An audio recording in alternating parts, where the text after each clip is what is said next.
Бен, все классно у тебя. Я сижу на кожаном стуле. Из крокодилового, не знаю, из крокодиловой задницы. Кожзам из крокодила, прекрасно. Ты сейчас вот выглядишь как бунтарь, как будто ты упал с велика. Или там с чего-то. Было дело. Да, вот. Вот ты сейчас такой крутой. А в школе вот ты кем был?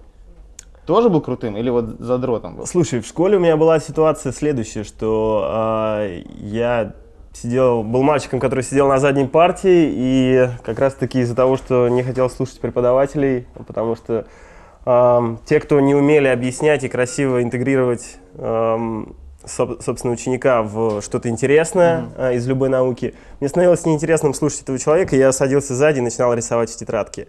Собственно, это меня потом и сделает по выходу из школы человеком, который будет думать, типа, а что я умею? Да, походу, только рисовать.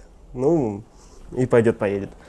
Ну, то есть учился ты, мягко говоря, дерьмово. Учился я на двойке, мне рисовали тройки, большую часть я прогуливал. После 7 класса я, по сути, если занимался, то только самообучением того, чего меня интересовало. У меня было буквально несколько предметов, по которым я получал 5, потому что это были реально крутые преподы. Они давали знания, и мне было интересно их слушать. Это что за предмет? Мне очень нравилась физика. В 1 классе была крутая преподавательница по геометрии. Мне нравилась литература. То есть геометрия тебе не нравилась, преподавательница была ничего? Ну... И история. Мне всегда нравилось спорить с учительницей, потому что у меня в доступе были учебники по истории моих родителей, в которых все трактовалось крайне иначе. Поэтому я любил спорить, какого черта. Каждое десятилетие разные учебники. Альтернативную историю, в общем-то, ты знал или там пропагандировал? Интересовался. Окей. Касаемо вот вообще до татуировочной деятельности, я знаю, что ты там дикий экстремал и все такое. Вот. Что-то произошло. Что произошло? Если тебе не сложно об этом рассказать. Конечно. Ну, собственно, можете наблюдать у меня шрам. Так. Это был перелом лобной кости, которая является самой крепкой в человеческом теле. То есть ты умудрился таки? Я умудрился, да, перепрыгивая одну тему, войти в сальто вперед, в асфальт, и вуаля. Я на грани жизни и смерти. Это мне дало очень многое, потому что тот момент, когда ты понимаешь, что врачи тебе говорят, чувак, ты типа попал в Новый год, это было 31-е. Где ты 31-го взял асфальт? Это был первый Новый год, мне было, по-моему, тогда 15 лет, когда почти не было снега, и мы с друзьями абсолютно там не пили, ничего, поехали кататься, это было очень круто, перед Новым годом решили прокатиться, попрыгать темы. На чем это? Я просто не в курсе. BMX маунтинбайк. Ну, половина на BMX, у нас каталась половина на маунтинбайках, и мы прыгаем, отличное настроение, и тут я не рассчитываю своей силой, бамс. Мне ставят диагноз, собственно, почти что кровоизлияние в мозг, то есть там маленькая пеленочка, которая разделяет сгусток крови размером с мандарин от моих мозгов, и если все это прорвется, я становлюсь овощем. В Москве тогда абсолютно не работали никакие хирурги, кроме 2 дежурных, которые занимались совсем там, когда полголовы отсечет, поэтому до 11 числа меня держали на жестких наркотиках. Я впервые тогда испытал, что такое блевать от боли. Полная дисфункция организма, ты не понимаешь, там, ты пытаешься поднять левую руку, она у тебя не слушается. Короче, полный трэш, но очень крутое ощущение, когда ты понимаешь, что единственное, что тебя стимулирует, это мысль о том, что ты скоро выздоровеешь, и ты дальше будешь делать то, чем ты занимаешься. И у меня таких было историй несколько в жизни, когда я был на грани жизни и смерти, это меня всегда толкало не сдаваться и идти вперед, поэтому... Это одно из лучших, что произошло со мной в жизни. Я обожаю те шрамы, которые мне оставляет жизнь, и все дерьмо, которое со мной случается, и только это строит меня.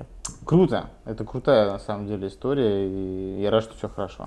После этого я активно продолжил заниматься маунтинбайком и попал в профессиональный тим. Был на высоком уровне, но сейчас я просто поддерживаю тот уровень, который у меня остался, но ничего нового не получается уже разучивать, очень много татуировок. Слушай, ну ты теперь рок-звезда, и можно просто говорить, что я слишком стар для этого дерьма. И говорить молодым, что в наше время такой херни... Одевайте шлем, полудурки! Да, кстати, да. Слушай, насчет шрамов. Я смотрю на твою левую руку, на правую руку, и вот в городе Москва легенды уже слагают о этой руке, что ты, значит, не знаю, в пылу печали или радости берешь, значит, эту машинку и погнал себе пилить, значит, эту руку. Да. Это что за тема? Слушай, у тебя есть деньги, ты можешь позволить себе нормальных чуваков там. Ну, на самом деле, все началось с того, что я там, не знаю, в 18 лет увидел клип Джиджи Аллена, который пел какой-то трэшовый рок-н-ролл, извиняюсь, срал на сцене. У него был очень странный тип поведения, вот. Но я такой, блин, что за фрик? Потом увидел у него какие-то абсолютно трэшовые татуировки, и как потом начнет выясняться вся вот эта вот тематика 70-х и 70-х, вот это именно такой трэш-стиль, который потом перейдет к современным скейтерам, современным сноубордистам, которые там себя закалывают просто именно трэшней. И это такой в моей голове сформировался стиль школьная парта, когда ты просто рисуешь что-то ручкой по трэшу, абсолютно не стараясь. И для меня это выразилось максимальным проявлением тех эмоций, которые, большая часть татуировок абсолютно трэшовых здесь сделана мною около 1,5 лет назад. У меня были достаточно сильные переживания, связанные с тем, что я развелся со своей женой. И, собственно, я пытался понять, как же мне дальше жить. Я пытался заниматься каким-то частичным самобичеванием. Я долгое время не пил, потом решил забухать, отправиться к себе за город в лес, взять с собой самый примитивный набор тату-оборудования, одну черную краску, и я пил и периодически колол себе абсолютно трэшовые татуировки, просто чтобы почувствовать хоть какую-то боль, что я жив. Потому что я действительно испытывал сильную депрессию. Это было тяжело и классно. Я считаю, что именно эти дерьмовые татуировки — это как некие шрамы. То есть ты, можно сказать, выработал лекарство от депрессии? Самобичевание — это то, что еще издревле было и тянулось от религиозных действий до просто каких-то... все люди, которые делают татуировки, на самом деле самобичеватели в некоторой степени. В следующий раз, когда кто-то мне скажет, что, слушай, у меня депрессия, я говорю, слушай, Надя, пузырь водки, да, там, машинка вот моя, не пожалею тебя, какой-то, иди в лес, занимайся всякой дичью. Тебе помогло, насколько понятно, ты сидишь, улыбаешься? Слушай, мне всегда все помогает, если я что-то делаю, значит, это правильно. Да и плюс мне очень нравится такой стиль, когда абсолютный трэш, никто не старается и не пытается как-то себя Тогда тебе показать. такой вопрос как раз-таки на тему того, что ты едешь в лес там периодически. Сейчас ты бухаешь? Слушай, сейчас я бухаю крайне изредка, потому что тупо нормальный вид деятельности в Москве, рабочий вид деятельности не сопересекается никак с употреблением алкоголя, чего-то такого, потому что, черт, ты забухаешь, и ты вылетаешь на минимум полдня на следующий день. Я не могу себе этого позволить, я работаю 24/7, я вчера закончил колоть в 3:20 ночи, поэтому я фанат своего дела, фанат своей работы, слишком много дел для того, чтобы бухать. Это круто, когда ты отдыхаешь, если это укладывается в твое мировоззрение, потому что технически алкоголь и яд — это самоуничтожение. Если самоуничтожение часть тебя, без проблем, бухай. У каждого своя философия. Как тогда твой последний выходной прошел? Я понимаю, что он был в прошлом году наверняка, да? Там?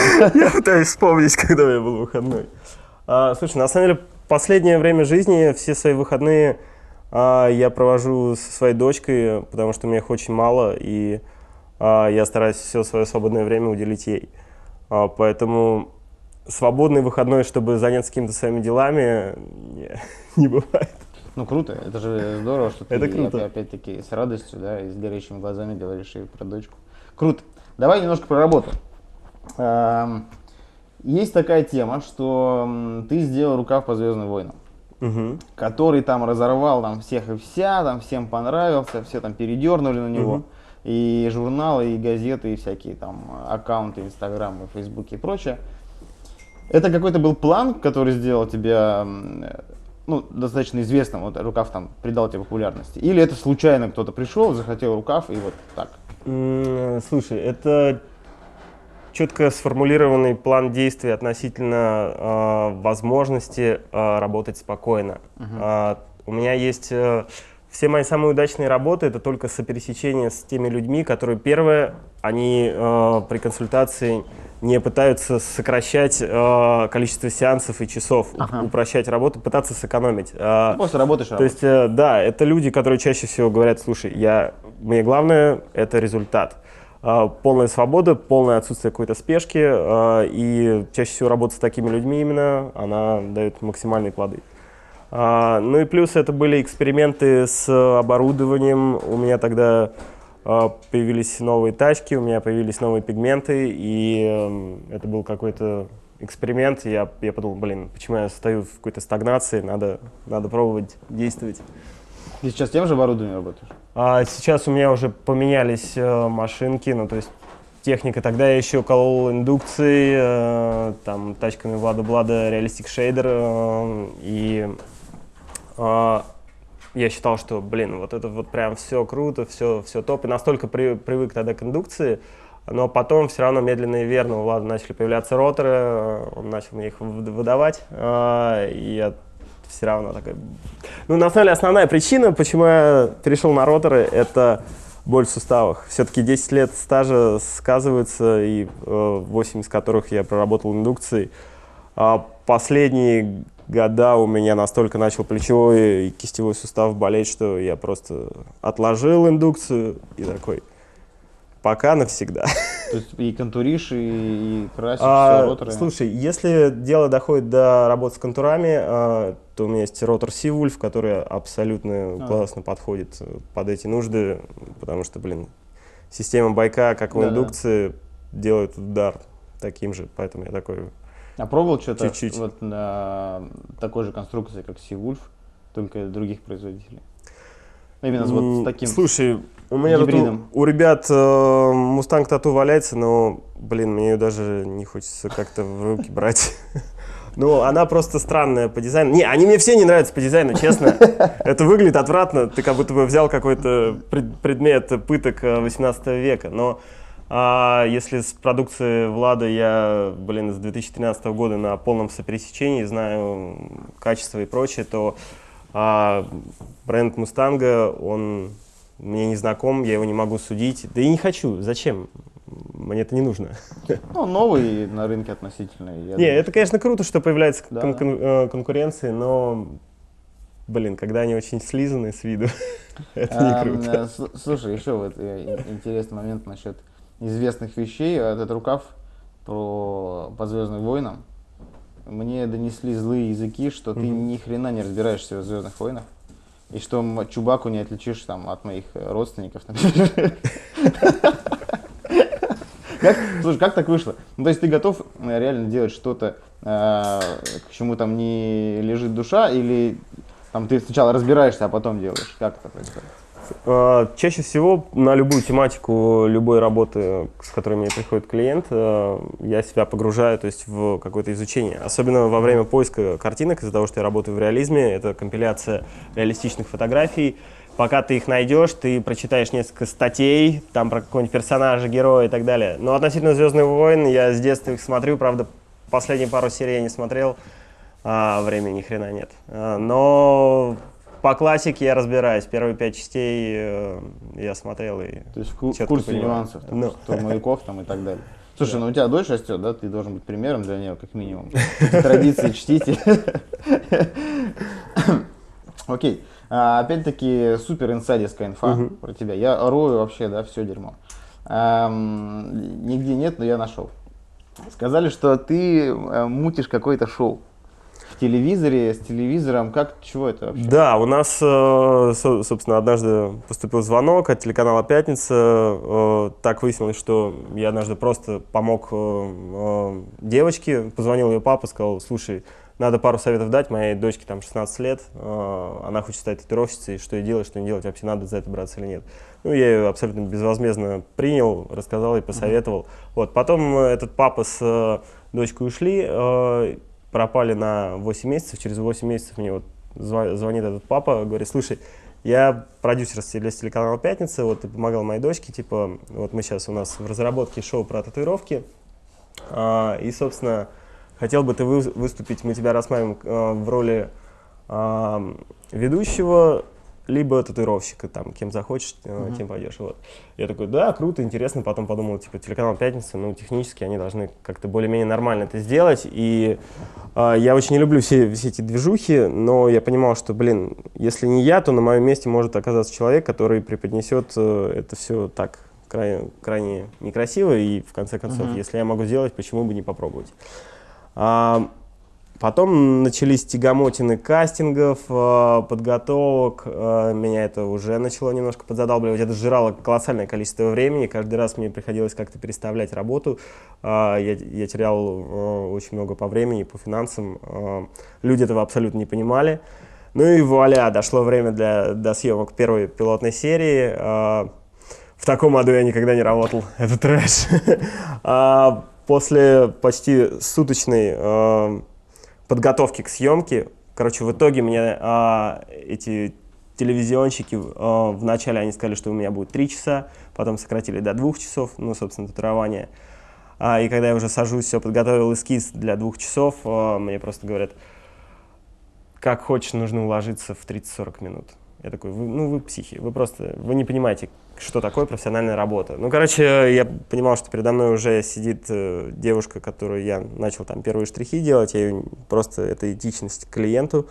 Я постарался выжать из себя там 300 из 100% своего скилла и сделал ей за 40 минут примерно на 90% то, что хотел. Нет, на 80. Ну, я ей сказал, заживет все, пригоняй, и я тебе все откорректирую, потому что эти телевизионщики просто лютые. И в итоге я просто им сказал, ребята, если сезон будет сниматься в таком же формате, я участвовать не буду, потому что это абсолютно непрофессиональный подход. Вам важно на экране слезы, сопли, эмоции, а не профессиональная работа. Тогда зачем вы зовете профессионалов, потому что они там позвали Сашу Унисекс, там многих толковых татуировщиков. Просто зачем? Нахрен это надо? Блин. Это было отвратительно. Как ты думаешь, вообще будущее есть? Ведь недавно был скандал в Штатах, когда, я не помню, как у них называется передача, Ink Masters, по-моему. И в предыдущих сезонах они звали каких-то непонятных чуваков, которые делали непонятные татухи, и тоже делали шоу. И сообщество татуировщиков написало им письмо, сказали, что вы вообще, что вы делаете, дрянь, давайте сделаем круто. И в последнем сезоне там крутые татуиры сидят и в жюри, и участвуют крутые татуиры, и крутые татухи делают. Вот у нас вообще реально такая история? Слушай, абсолютно реально, просто влияние на вот этих самых продюсеров должно быть гораздо более обильным, потому что пока что политика в подобных шоу-проектах, что либо просто дерьмовый шоу-проект какого-то дерьмового канала, где там татуировщики сами, мы сейчас все сделаем, там, ну типа, и вот на свой такой средний вкус они делают какой-то средний продукт. Если делать какой-то топовый, то первое, нужны большие финансовые вложения от канала, и нужно очень много сопересекаться с татуировщиками самого профессионального уровня, потому что люди не понимают. Снимают шоу люди, которым нравятся пантеры, кошечки, иероглифы. Слезы, эмоции. Ну, относительно татуировки, то есть они считают, что вот те татуировки, которые были актуальны 15 лет назад, это потому что этим людям там лет по 50, у них очень консервативный взгляд на современную татуировку, и они не понимают, что, татуировщик и тот продукт, который они сделают, это на самом деле первостепенное, такое же первостепенное, как и эмоция для зрителя. Понимаю. Ты сказал, что они отнимали много времени, эти съемки у тебя, и, к сожалению, пришлось двигать клиентов и так далее. Вот, знаю, что у тебя супер запись. Там вообще не пробиться. Да, там, с записью тяжело. Да, и что много иностранцев. Сколько иностранцев у тебя в процентах? То есть вот от всего количества клиентов? По-разному бывает, потому что бывает месяц, что будет там, не знаю, спокойно может приехать 4 иностранца, бывает месяц, там приедет несколько иностранцев. Чаще всего они приезжают на большие проекты, то есть они приезжают на неделю и говорят мне, чувак, нужно за 3 сеанса сделать рукав. И мы вот такие сверхусилия свои вытаскиваем и действительно делаем проекты. У меня недавно вот приезжал парень из Китая. Китаец? Не, он русский, который полностью туда переехал, открыл свою школу перевода и, собственно, сделал за 3 сеанса полностью рукав. Ну, это жесть, они реально герои для меня. А сколько ты в день работаешь? Ну, в среднем вот именно татуируешь? В среднем чистых часов работы на теле Ну, золотая середина часов 6. Иногда бывает больше. Иногда бывает и 7. Вот. Но подавляющее большинство времени уходит на подготовку, на какие-то моменты с общением и периодические отвлекания на дела студии. Ну, то есть ты почти не рисуешь, да, в фотошопе что-то слепил там в реализме, и как это происходит? Слушай, в последнее время начал по ночам находить время для того, чтобы рисовать какие-то проекты, потому что уперся в то, что то, чем я сейчас занимаюсь относительно татуировки, должно полностью поменяться. Я хочу полностью переформировать стилистику, жанр, и задолбало. То есть не космос уже теперь? Да, абсолютно не космос. И что это будет? Если не секрет. Слушай, это будет такое, что-то в стиле рваных газетных вырезок с разными там лицами. То есть, ну, вот представь то, что кусок бумаги, на котором там корова, рядом приклеена на скотч, прям как будто бы кожа тела какого-нибудь мускулистого негра, к этому мускулистому негру Мне уже нравится, приставили отрезанную там голову Папы Римского, рядом какой-то текст из отдельных буквок. Ну, то есть какой-то коллаж. Коллаж, да, плюс фоновое решение. Ну, короче, пока что думаю... Как маньяки пишут письмо, да? Типа того, своим, да, типа того, но только больше с вырезками именно частей тела, создающих из разных картинок один образ. Интересно, слушай, такого, ну, как минимум на теле я не видел. И да, просто в татуировке я всегда прихожу к тому, что если чего-то нет, то надо это вот почему не попробовать? Быстрее всех сделать, потому что именно из-за этого я пришел к космосу. Я просто подумал, типа, блин, люди чаще всего делают синяк с кружком, и почему-то всегда на планетах был контур. Это меня поражало. Я, ну, чувствую, что времени у тебя на самом деле маловато, но уверен, что тебе пишут всякие чуваки за деньги, не за деньги, типа возьми нас учиться, вот мы хотим учиться. Ты вообще как относишься? Может быть, у тебя есть индивидуальная история, либо это какие-то массовые казни там, да? Как это происходит? Весь прошлый год я активно делал тренинги, лекции, мастер-классы. Мы в том числе и с Ладом Бладом читали, и с моими мастерами делали коллаборации такие обученческие. Но потом я пришел к тому, что просто была девочка, которая приходила и на мастер-классы, и на лекции. И вот она постоянно сидела, внимала, но чего-то не хватало. Потом она просто подошла такая: Бен, мне очень нужно, чтобы ты был типа моим личным учителем. Да. У тебя есть какая-то индивидуальная программа, там что-то такое?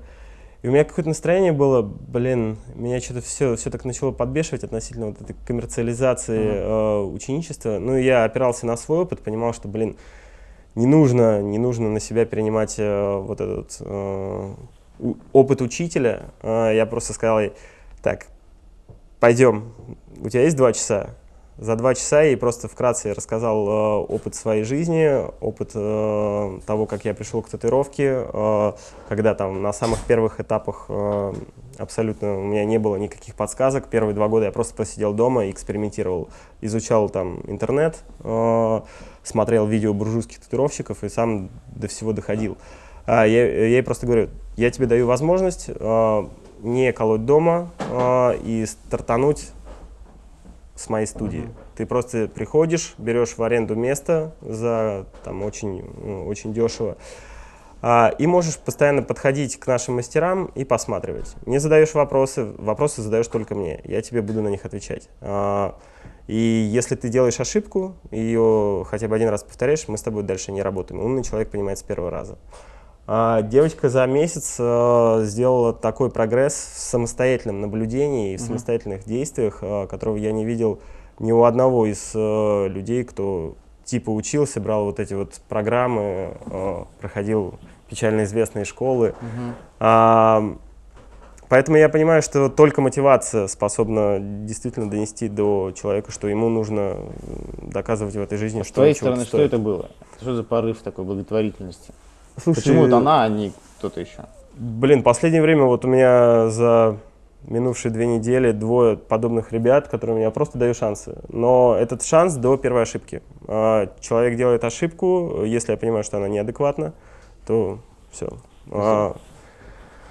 Надо... Можно сказать, что ты некий татуировочный благотворитель, которого ты хотел бы встретить когда-то там в своем... Слушай, я ищу таланты. Я ищу таланты, потому что я понимаю, что очень многие из ребят, которые работали либо работают в моей студии, это люди, которые очень сильно поднимаются в техническом плане. И у меня есть очень хороший показатель, когда люди набираются неких амбиций для того, чтобы просто сказать, блин, все, я профессионал, я хочу там, не знаю, уйти из студии, там, поменять все в своей жизни, там, работать сам на себя. И это круто, это показатель того, что, блин, человек вырос, человек в нашей команде пришел к результату, он хочет что-то менять, и это офигенно, потому что у всех людей они как сосуды, но у нас есть что подчерпнуть и что туда влить. И вот когда происходит, потому что я не буду скрывать, у меня есть текучка в студии, и ребята, которые особенно добиваются большого успеха, они потом начинают как-то менять свою жизнь, и это офигенно. Точно так же на место их приходят новые молодые ребята, которые открываются за год.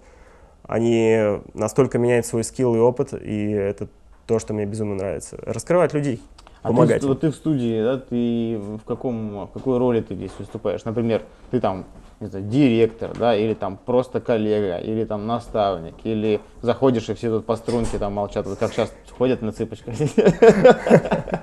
Духовный лидер. Духовный лидер, да. Ну вот ты кем себя ощущаешь и тебя кем люди считают здесь, коллеги твои? Слушай, я просто творческий мотиватор относительно примера, потому что у этих ребят всегда есть пример меня, который постоянно сидит, вкалывает, который постоянно помимо того, что двигать тату-карьеру, двигать еще и бизнес-тему, то есть студии, это очень тяжело совмещать. Там еще, когда в 2013 году Влад Блат меня, это было первое спонсорство, взял, собственно, на спонсорство, я у него спросил, слушай, ну, блин, есть куча там, не знаю, ну, мне кажется, мастеров, которые и покруче и так далее, что ты меня взял? Он говорит, блин, у тебя есть совмещение одной уникальной вещи, типа, ты успеваешь и скилл татуировки прокачивать, и бизнес, потому что это очень тяжело две темы одновременно толкать, вот, именно поэтому. Я потом подумал, ну для меня тогда это было легко. Сейчас я понимаю, что, конечно, если бы я не занимался татуировкой, то мой бы скилл, точнее, студией, то мой скилл в татуировке был бы, там, не знаю, процентов на 50 мощнее. Ну и обратно. То есть я бы был очень крутым уже бизнесменом на Бентли, если бы не татуировка. Можно сказать, что если бы ты встретил, там, сколько там, 10 лет назад, да, такого человека, как ты, ну, второго, да, там, наполовину бизнесмена, наполовину наставника, наполовину там татуировщика и просто там мотиватора, то тогда ты бы стартанул сильнее. Я про этот шанс, вот, который ты даешь молодым. Блин, ну, я сам отказывался от этого шанса и не искал его. Почему? Я очень люблю наступать на грабли. Я человек, который уперто держит в своей голове мнение, что умный человек учится на своих ошибках. Может быть, я буду колоссально неправ относительно всей своей жизни, но меня она устраивает. Я ошибаюсь, люблю ошибаться и буду ошибаться. Интересно. Окей. Тогда такой вопрос. Я не знаю, был ли ошибкой или, наоборот, успешным решением продать душу дьяволу и выставить самый топовый стенд на конвенции с монстром. Сколько стоило продать душу дьявола за такой стенд? Да я на самом деле ничего не делаю, жизнь сама все дает. То есть они говорят, вот стенд? Да, слушай, все стыковывается. Я еще когда забил на всю работу, которая меня бесила, просто до татуировки я занимался веб-дизайном на фрилансе, я просто забил на все и сказал, пускай жизнь меня течет, куда вот унесет, туда и унесет. Я абсолютно расслабил свои булки, и вот она до сих пор меня куда несет, туда несет. Слушай, ну ты сейчас с этими булками сидишь на прекрасном кресле, и принесло, в общем-то, неплохо, насколько я понимаю. Но на самом деле я иронизирую, конечно, стенд на конвенции был лучший. Ну, респект. Вот он однозначно лучше был, куча народа сфоткалась, куча народа выложила, и плюс к нему было просто приятно подойти, он был достаточно мощный. Сейчас я смотрю на международные конвенции, и далеко не у всех такие стенды. Во-первых, не могут себе позволить, во-вторых, может и не предлагают, может быть, и индустрия пока не готова. Но я, честно говоря, получил колоссальное удовольствие лично подойдя к этому стенду. Прям вот офигел. Спасибо огромное. Это это важно менять индустрию. Потому что если мы своим примером не будем показывать молодым подрастающим ребятам, что нужно так, нет, нужно даже круче. Вот, ребята, то, что вы видите сегодня, мы вы можете сделать в 2 раза круче, когда вы будете на том же скилле, что и мы.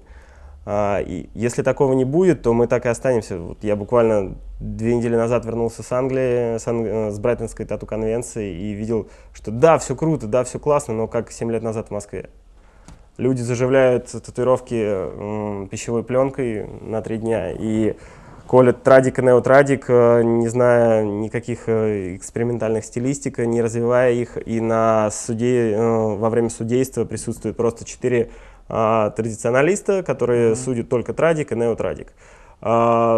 Нет смысла вообще участвовать, есть только 2 номинации Best of the Day первого дня и Best of the Day второго дня.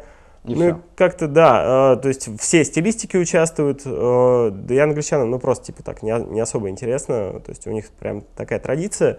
Но, блин, я понимаю, что Россия ушла прилично вперед, особенно относительно скилла, и нужно подгонять вот этот вот организационный момент и прокачивать и наши конвенции, хотя что-то вот в этом году я вижу, что как-то все так немножко с запахом плесени. Ну, посмотрим, некоторые конвенции обещают прям интересные Они решения. всегда обещают. Посмотрим. Ну, в общем, в наших руках, да, и вот с твоей помощью, как в прошлом году, сделать эти конвенции интереснее. Слушай, да, в нашей жизни слишком мало хороших примеров, чтобы себе позволить не делать их. Да. Ты вот поездил по разным странам, я знаю, путешествовал много. Насчет татуировки за границей, да, насчет именно студий за границей. Чем вот кардинально отличаются студии и вообще культура от вот российской ментальности? Везде культура очень разная. Допустим, если взять тот же Нью-Йорк, там все даже, там, не знаю, средненькие или ниже средненького татуировщики. Если ты становишься татуировщик, то ты просто MTV-шная звезда. Они там все очень зазнатые, пафосные, и все ходят вот так. Я классный. При этом колят они как просто у нас полные лохопеды, которых мы даже за средних мастеров не считаем. Вот, а у них там это такой прям твердый средняк, но это Нью-Йорк, такой город быстрых татуировок, черно-белого традиционного стиля за $250, просто сделал, пошел, сделал, пошел, сделал, пошел. Татуировщик там в день делает 6 татуировок, припеваючи живет, и все. На этом строится там 98% студий. Реалистов очень мало, экспериментаторов тоже очень мало, они уже по всем штатам. Это Нью-Йорк. Ну, это Нью-Йорк, да. Америка большая, как и Россия. Ну, однако в Москве достаточно большая концентрация разношерстных мастеров. Я не считаю, что у нас там только традик развит. Ну, то есть, есть вот разница того, как устроена тату-жизнь в Москве или в Питере, и в столицах крупных. Потому что крутые мастера, которые для меня там действительно какие-то показатели уровня, они все вечно в каких-то отдаленных уголках, подальше от столиц. Ну, касаемо вот давай нашей действительности сейчас. Ты, ну, скажем так, у тебя есть опыт разного, да? Повидал всякого. Вот такой финальный тебе очень серьезный вопрос. Сейчас надо сжать булки. Вот нашей российской тату-действительности чего не хватает, чтобы стать вот вообще лучшими? Или просто лучше стать? Сейчас, вот в 2018. Потом мы пересмотрим эту запись в 2022 с тобой и посмотрим, стали лучше, твоими словами. Я не уверен, что мы относительно уровня не являемся одними из лучших. То есть уже все, уже все круто, потому что у нас в крови страдать, творить, страдать и творить. Страдать и творить. Мы при царе страдали и любили там запереться в каморке творить. При, там, не знаю, Ленинах, Сталинах и прочем. Страдать, творить, страдать, творить. Господи, у нас это в крови. Тут татуировка, страдаешь, татуировщик творит. Все идеально, все четко. То есть нужно в нужном русле идем. Ну, конечно, татуировка это чисто российская. Слушай, я рад, что мы на такой позитивной волне заканчиваем. Это было суперское интервью. Тебе спасибо. Отлично поработали. Класс. Круто. Респектули, ребятки.